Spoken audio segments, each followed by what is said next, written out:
Actors, pay attention. I've got a free gift for you that will help you land a talent agent this year. And I want to make sure you start running your acting business like a business. I'm going to give you my super tool that I use to track my success. And it allows me to see the important pieces that need to fit together to develop and promote my brand. And the superpower is that it identifies the VIPs in your professional network. What am I talking about? My audition log. I know, it doesn't sound sexy, but it's the hidden gem that professional actors utilize. Make sure to watch the video to the very end and I'll tell you how to get your new power tool to start the year. Hi, I'm Nancy Nave. I've been a working actor in film and television for 16 years, and now I'm a career coach for actors. I help you learn what you won't learn in acting class. So when you look at your audition log, at first you just see a lot of information about your auditions. And this sheet is only as powerful as the amount of information that you put into it. So how is it possible that this audition log will help you land an agent? Let's first talk about why you need to track this information and how this will help you move forward as a successful working actor. Number one, how much are you really working? That's the first function of this sheet. When you input every audition into this sheet, it's easier to identify how much work you've gotten. Your job as an actor is to audition. Booking jobs is a result of getting enough auditions. So if you're not getting the amount of auditions you want, being able to see all this data will tell you if you need to get yourself an agent or get yourself a new agent or submit yourself for more projects than you have been. Getting auditions is a number game. If you're lucky enough to book 1 out of every 10 auditions and you'd like to book 10 roles this year, that means you need at least 100 auditions this year. The more auditions you do, the more chances you get to book projects. So if you're not getting enough auditions, there are concrete methods that you can use to push your numbers up. Within the first 3 months of the year, you'll be able to look at this log and see if you're going in the right direction. Each column on the sheet has a specific purpose. The project title is very important. When a project brings you in for an audition, I like to specify whether it's a different episode on the same show that I've auditioned for. Why is this important to me? If I keep getting brought back to audition for the same show, that means production likes me. It means they think I fit in that world. It doesn't mean I'll absolutely book a role on that season, but it's great silent feedback that I'm on the right track. An example would be for, say, the Walking Dead series from years ago. If I audition for The Walking Dead Season 1, Episode 3, and then again later on Episode 5 and 8, and my roles for each one are like mom or waitress or soldier, it tells me that they're bringing me back because they like my work. And when the stars align, I can book any one of those roles. And remember, there's a million reasons why actors are not in control of booking. So don't internalize it when you don't book.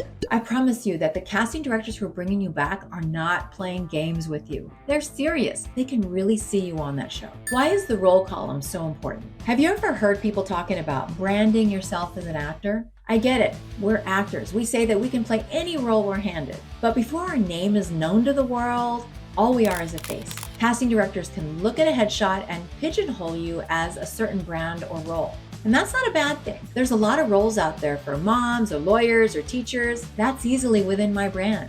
I can look at the role column and see all the different types of roles I've auditioned for. Once you start looking at your roles, you'll be able to categorize a few different brands that you fit. This will help you organize a headshot session so that you're making sure you get the correct headshots to grab these auditions. It's also great information to know what type of brand you are when you're pitching yourself as an actor. When you write your cover letter to talent agents for representation, knowing your brand will get their attention every time.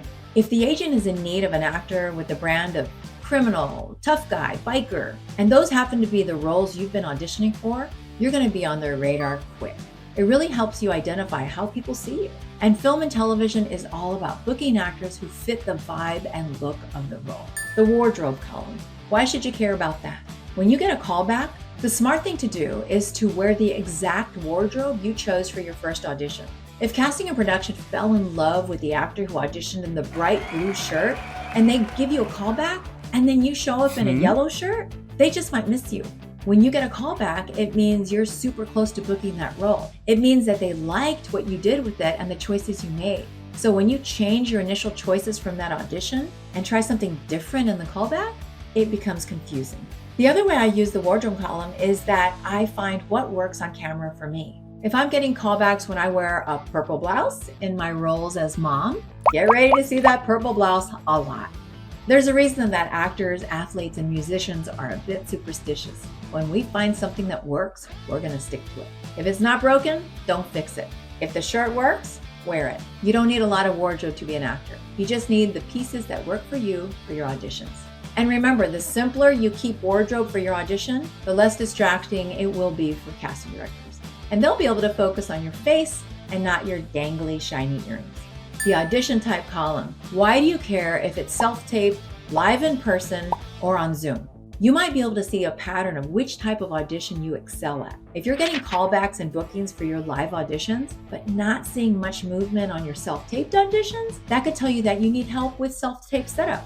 There's a lot of information you can pull from just seeing all the data on one sheet. And here's how I use my audition log when I talk to talent agents. Talent agents want to know that you're a self-starter, you're independent, that you're a go-getter. They don't want to have to hold your hand and walk you through the industry. I promise you, they won't do that. And even if you sign with a developmental agency, which helps beginning actors, they won't do it for long. So one of the most important pieces I like to take from my audition log when talking to potential new agents is the column for casting directors. Those names are the ones who validate my acting skills. The ones whose names are on my log repeatedly, they are my fans. Having their name on my audition log sheet over and over shows agents that casting directors believe in my skills. It also means that my agents can submit me for auditions to those casting offices with a high probability of getting that audition. That means less work for them. Remember that agents only make 10% after an actor books the job. So the more auditions I can get as an actor through their agency, the better chance they have of making money. If I bring this log sheet into my interview and point to the names of quality casting directors that believe in me, it's living proof that representing me will be a financially good business decision. Casting directors are the VIP network for actors. Casting directors are the VIP network for actors. Agents want to make connections with casting directors in the industry. And just like actors, we don't know everyone, and everyone doesn't know us. Some agencies are fighting to get their actors into specific casting offices. And if I have a casting office on my log sheet that brings me in all the time, and they'd love to get their foot in the door with that casting office, guess whose value just shot up? I could go on and on about how to use the log sheet. And I'm putting together a training course on how to take this data and help you promote yourself. If you're not using an audition log in your acting business, it's like shooting an arrow in the dark. You've got to start treating acting like a business. Start taking control of the things that you can and make them work for you. Below in the description, I'm attaching a link to my free audition log template. It'll be sent to you immediately, and you can populate it with your own information. I'd recommend going into your emails and do a search for auditions and fill in the log sheet for all of last year. You'll be amazed at how clear your path is as an actor when you can see it on paper. So don't roll your eyes about running your acting business like a business. It is a business. Don't be a fluttering butterfly when eagles and hawks dominate the area. This is an easy one to say yes to. Make sure to like this video and subscribe to my channel if you'd like more content on being a working actor in the film and television industry. When you treat your business like a business, you're going to feel more grounded and connected to the industry. Go to the description below right now and click on the link. Let me know if you have any questions or suggestions of columns that I might have missed. We're a community of actors for actors. Let me know how this audition log helps you in your career. I'm always here to help and answer questions. Break a leg.